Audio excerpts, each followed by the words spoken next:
নমস্কার বন্ধুরা, নয়নের মন চ্যানেলে আপনাদের সকল দর্শক বন্ধুদের অনেক অনেক স্বাগত। আশা করছি বন্ধুরা আপনারা ভগবান শ্রীকৃষ্ণের দয়ায় ভালো আছেন এবং সুস্থ আছেন। রাধে রাধে।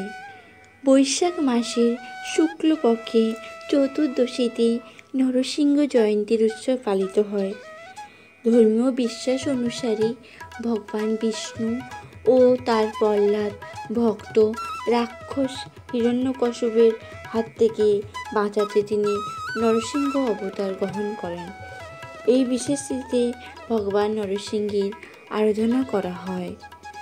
এটা বিশ্বাস করা হয় যে নরসিংহ অবতারের উপাসনা করলে কষ্ট থেকে মুক্তি পাওয়া যায়। আসুন জেনে নেওয়া যাক এই নরসিংহ জয়ন্তী তিথি ও পুজো পদ্ধতি এবং পূর্ণ সময়সূচি। আজ আমি আমার ভিডিওর মাধ্যমে এই বিষয়টি আপনাদের সঙ্গে আলোচনা করছি। তো চলুন শুরু করা যাক। নরসিংহ জয়ন্তী তিথি ও তার শুভ সময়।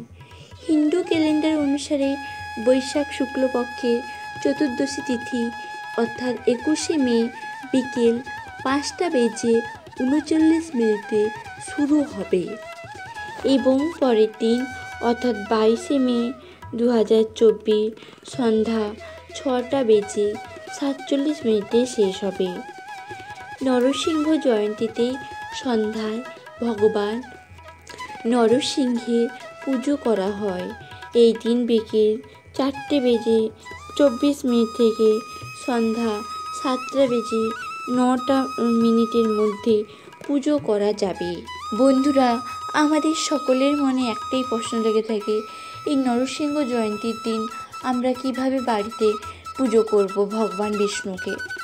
নরসিংহ জয়ন্তীর এই পুজো পদ্ধতিটি আমি জানাচ্ছি। নরসিংহ জয়ন্তীর দিন সকালে ঘুম থেকে উঠতে হবে তাড়াতাড়ি এবং স্নান সেরে পরিষ্কার কাপড় পরে ঠাকুর ঘরে যেতে হবে। তারপর সেই দিন ভগবান সূর্যকে জল নিবেদন করতে হবে এবং তার সঙ্গে সঙ্গে ঠাকুর ঘরটি পরিষ্কার করে নিয়ে একটু গঙ্গা জল ছিটিয়ে পবিত্র করে নিতে হবে।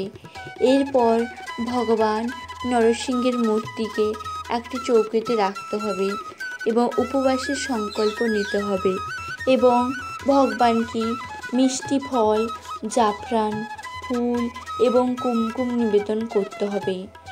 একটি ঘিয়ের প্রদীপ এই দিন জ্বালাতে পারলে খুবই ভালো হয় এবং তার সঙ্গে সঙ্গে প্রদীপ, ধূপ, ধুনা সহিতে ওই দিন আরতি করতে হবে এবং মন্ত্র জপ করতে হবে। পুজো শেষ হলে বিশেষ জিনিস নিবেদন করতে হবে এবং লোকেদের মধ্যে প্রসাদ বিতরণ করতে হবে।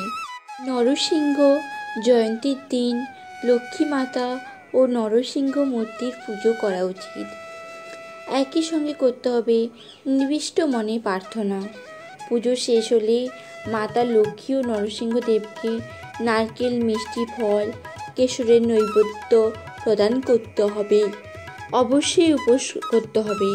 এই উপোস নরসিংহ জয়ন্তীতে শুরু হবে এবং পরের দিন সকালে সূর্য ওঠা পর্যন্ত চলবে।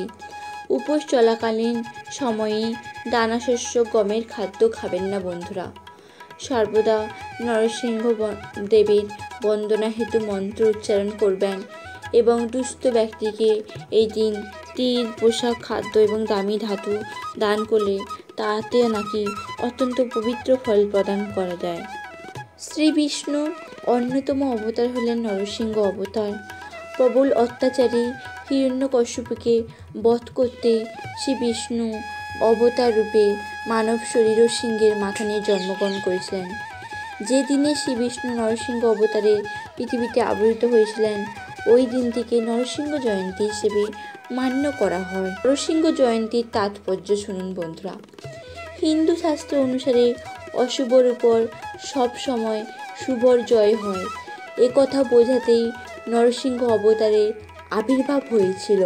তাই বন্ধুরা, নরসিংহ জয়ন্তীতে উপোস করবেন এবং পুজো করলে জীবনে নাকি দুঃখ, কষ্ট ও ব্যর্থতার মতো অশুভ প্রভাব কেটে যায়। বিদায় বন্ধুরা, ফিরে আসছি আবার নতুন কোনো ভিডিও একটা নিয়ে। ততক্ষণ আপনারা ভালো থাকুন এবং সুস্থ থাকুন। রাধে রাধে।